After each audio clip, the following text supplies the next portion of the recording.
Welcome to Between the Lines. I'm Urszula Gacek, and my guest today is former US Ambassador to Poland, Mark Brzezinski. Ambassador, welcome to the program. Urszula, thank you for having me today. You came to Poland, you started your mission officially on the 22nd of February 2022. 2 days later, Russia is bombing Kiev.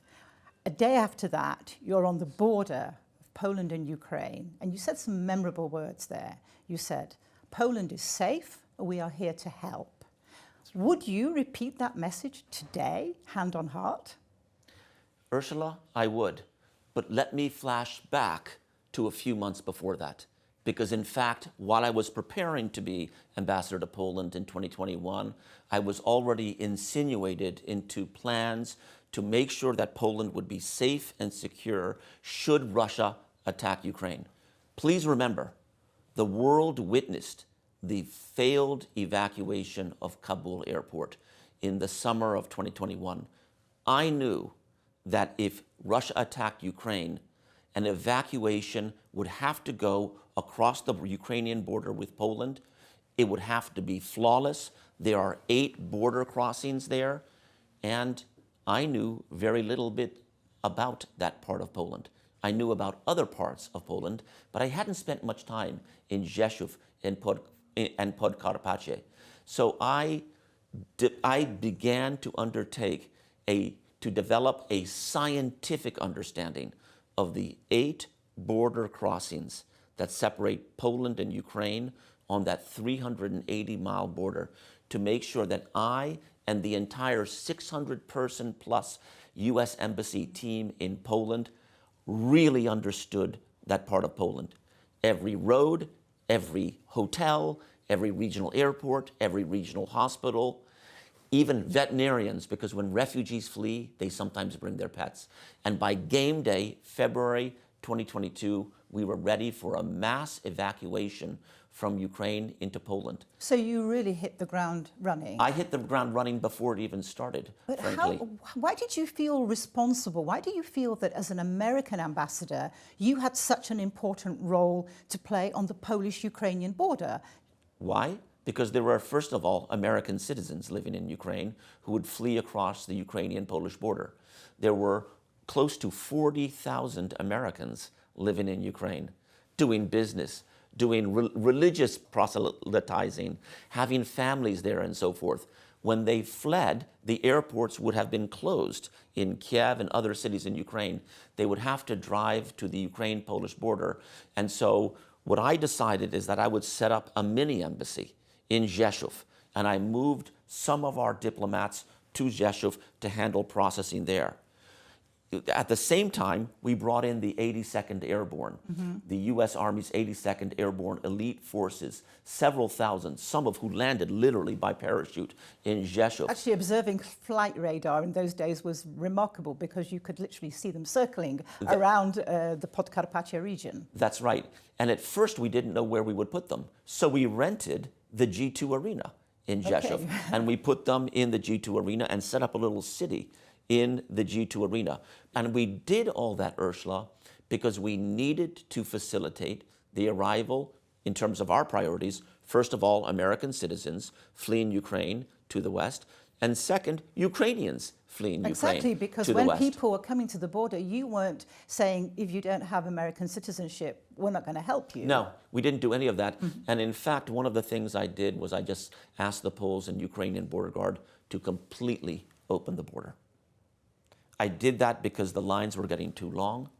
There was increasing concern of separating those who would be let in versus those who would not be let in, and complaints. And we just couldn't take that kind of drama, nor did I think it was humanitarian-wise speaking the right thing to do. So we literally opened the border, Medica, Korchova, and thousands upon thousands of people entered into Poland from Ukraine unhindered. But here was something, Urszula, we did not expect. We expected long lines from Ukraine into Poland. What we didn't expect was traffic jams of Poles arriving from around the country, organizing on the internet and GoFundMe pages, picking up individual families at the Medica border crossing at 2:15 a.m. to take them to Poznan or to take them to Stettin.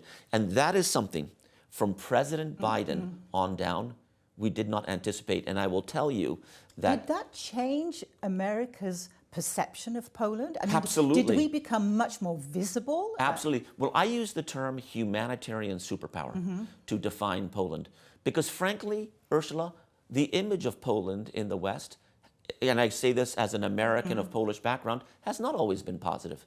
In fact, Poland has been cast chauvinistically, as a country where terrible discrimination has occurred in the past. And of course, it's the site of the worst crime in history, the Holocaust.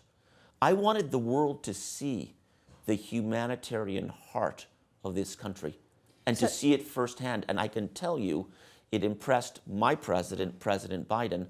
I was called to the Oval Office in the spring of 2022 and told to sit down and be prepared to speak to President Biden around one question. And this was the question: what makes the Polish people so great in their response to the Ukrainian crisis?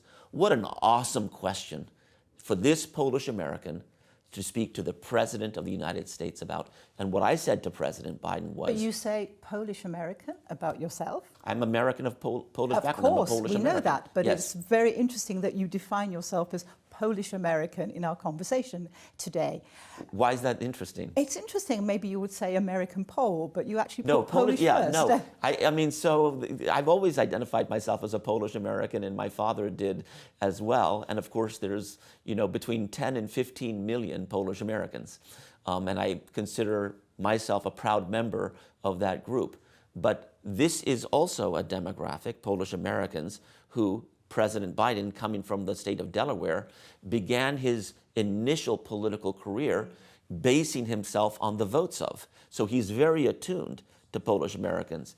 And when President Biden asked me in the Oval Office, why are the Poles doing this? I said to Mr. President, for the Poles, this is 1939, except this is a time they can actually do something about it. You've gone back to history, and sometimes, and you said that the humanitarian crisis, the way Poland reacted, changed perceptions across the Atlantic of Poland. It did, absolutely. But what about Poland? Do you think Poland has romanticized its relationship with the United States? Do you think that we too often refer to history and don't deal with hard facts and, the way that diplomacy and international politics looks today? Are we too romantic? Well, one of the things that the book I wrote with my partner Olga Leonowicz zeroes in on is the cultural differences between Americans and Poles. America and Americans look to the future. Poles are very much informed by history. Of course, we're speaking from Warsaw right now. History looms large in Poland. You can't walk a block either way from where we're speaking in the heart of Warsaw and not run into a little monument about people being killed here or there. So history looms large here. You will actually walk down a street named after your father. That's interesting because apart from President Washington, Wilson, and Reagan, I think he's the only American, prominent American, who actually has a physical place on this map. How does it feel to live in a city where you have a street named after your father? Well, Urszula, you have to remember, I served as U.S. ambassador before. I served as U.S. ambassador to Sweden under President Obama. For me, going to Sweden as ambassador was professional, and I'm grateful to President Obama for it. For me to come to Poland with a ski at the end of my last name was personal. That was personal. Every day, my father and his father loomed large. And I did everything I humanly could to do well for the American-Polish relationship. One thing I haven't told many people is that my grandfather, Tadeusz Brzezinski, had been a diplomat for the Polish Foreign Ministry in the interwar period and had been a rising star. He had been a consul general in Lyon, France, in Leipzig and Dresden, Germany, and then was put in Montreal as consul general in 1938. With World War II and then the arrival of the communists, he lost his career and sold insurance door to door in Canada for the rest of his life and was not very professionally successful. he would have loved to have been an ambassador, and I loomed in his shadow loomed over me every single day. So for me, the experience in Poland was personal, and I gave it everything I humanly could. You did, Ambassador, but did you ever feel that you were also not only promoting the priority, American interests, protecting American interests, but you were very much focused, and when I read your book, Partnership, or Partnerstwo in Poland, Right. It's very clear that values played such an important part in kind of the guiding light of your time here. It's what you mentioned in your Senate hearing. That's you right. mentioned that actually that's what joins Poland and America, common values. But when it came to actually defending some of those values which you hold so close, did you not feel that maybe you were crossing a line and interfering too much into Polish politics? Not at all. America wants our partners to be resilient. America wants our partners to be strong. U.S. Mission Poland is one of our most strategic locations anywhere in the world, because what happens in Poland affects 14 countries in this region. The model of Poland, the steps Poland takes very much informs the Baltics, Czech Republic, Slovakia, and beyond. And so for me, pursuing certain values that would build resilience in this country was absolutely what my mission statement was. Equality is about resilience. If half the society is not included, it is not as strong a society. Health, including mental health, something I very much spearheaded with my partner Olga to kind of develop a dialogue on, is very much about resilience. America has a mental health crisis, Poland has a mental health crisis.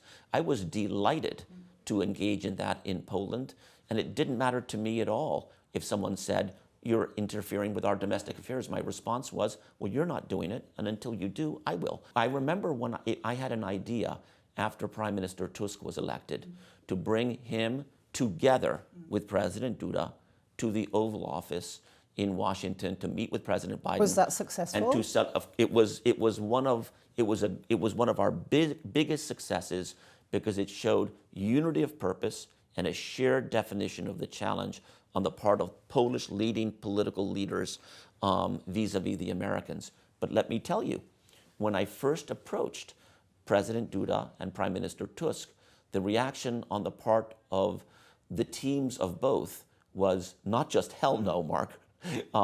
They didn't want to go together. And I very much... So you knocked heads together? I very much did. And I very much said, you must do this. Your country needs you to do this. And there was a deputy foreign minister who came to me and said, "Why are you meddling in our domestic affairs?" And I said, showing unity among your political leaders with regard to Washington, Ukraine, and the future of NATO is not your domestic affairs, and we need you to do this. I wish you would do more of this, frankly, so that I don't have to do as much. Very, very clearly, you've picked up on themes during your time here, which are not the obvious ones. You know, and of course, you know, we had the activation of a new base in Poznan. That's right. But you talked about things that now, are they still relevant to today's diplomacy? America has clearly moved away from promoting what is deemed as soft power, funding pro-democracy projects, funding humanitarian aid. Do you think that is a very short-sighted view? Do you think that's a mistake not to be present in those areas and to focus very much on transactional politics and politics of war? So, Urszula, here's the thing. In politics, there's a pendulum, and priorities ebb and flow. They change. Here's what you can't change. When you plant the seeds, when you plant the ideas of how things can be done differently, even if the pendulum swings away from those priorities, they will come back. So under my time as U.S. Ambassador to Poland, we planted the seeds of equality. We planted the seeds of women's empowerment. We planted the seeds of mental health and diplomacy. We planted the seeds of advancing the rights of people with disabilities. And even though the priorities have moved away from that kind of soft power. In the United States? In the United States and in our missions around the world. So the embassies around the world have de-emphasized these priorities. The fact is that you cannot change the fact that a United States ambassador to Poland marched in the Warsaw Pride Parade, waving the American flag and saying 3 words, America embraces equality. That will never change. And was that your personal choice, or was that instruction from Washington? That was absolutely my personal choice. And in fact, I'm glad you asked that question, Urszula, because the White House had told me, they go, we know that Poland is ambivalent, let's put it that way, on the issue of LGBTQI rights. And they said, Mark, you can choose as chief of mission in Warsaw whether to emphasize or de-emphasize that particular priority. And I said, I promised to the United States Senate to advance 3 words, America embraces equality. For sure, I'm going to do it. And so I was very direct with people, but here's what's interesting. As I was very visible on LGBTQI rights, including all the television stations covering my marching in the Pride Parade and so forth, I received text messages in writing from tippy-top PIS officials saying, Mark, I just saw you on television. Good for you for marching in the Pride Parade. We need that. And this is in writing, so the person took a risk by doing that. And of course, I would never reveal their name. But I love the fact that they did that they trust me, that they saw this, they see value in this, and this is Poland's future. And these are very positive signs. But I don't recall an American ambassador who was summoned, and you were summoned to the Ministry of Foreign Affairs on how many occasions? But basically, like the recalcitrant, naughty schoolboy who gets put before the head teacher to explain yourself or American policy. How did that feel? And well, no. It wasn't like that. It wasn't like that Ever at all. like that. I was summoned to the Ministry of Foreign Affairs while the PIS government was still in power because TVN, the private American television station in Poland, ran a segment with regard to the Pope John Paul II and whether as a, I think, cardinal, whether he had done enough to stop pedophilia and stuff like that. And how could that be your fault? Or how could that was exactly what I said to them. So I spoke to a deputy minister who brought me in, and he was a little embarrassed to say, and he wanted me to go to David Zaslav, the head of Warner Discovery. He wanted me to go to the board of Warner Discovery to instruct them to take the TVN segment down. And I said, I can tell you this. I said this to him directly. I absolutely will not do that.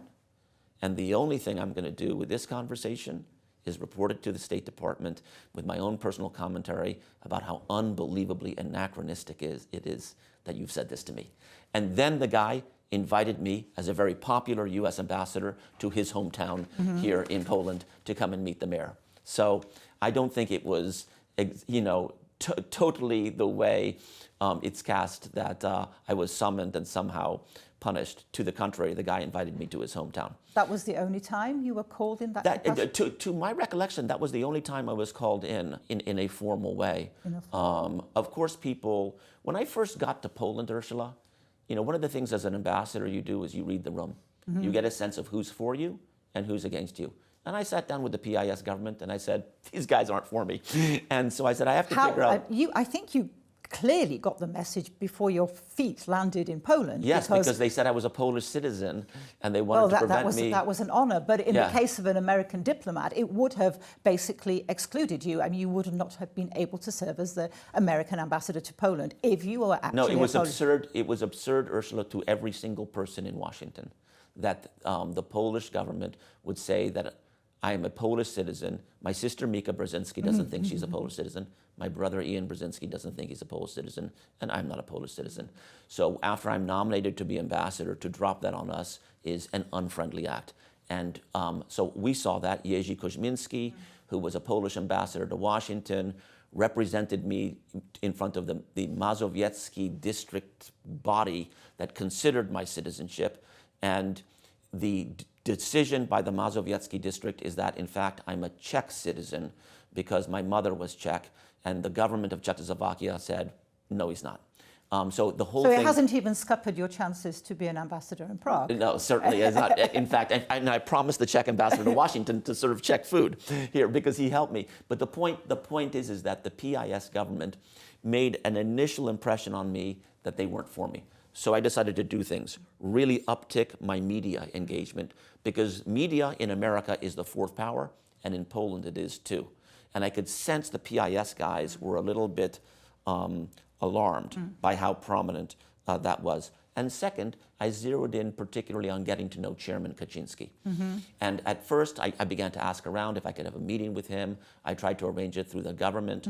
No one would help me. So I went to the prominent PIS lobbyist here, Adam Bielan, and I asked him for help. And he got me right into Chairman Kaczynski, who invited me for a coffee, which then turned into a dinner. We exchanged cell numbers. I then started visiting him on Nowogrodzka Street, and we got a tremendous amount done on civil nuclear power, on Polish relations with Israel, on the global minimum tax, on the presence of U.S. troops here. It turned out to be an absolutely critical relationship during the PIS time here in Poland.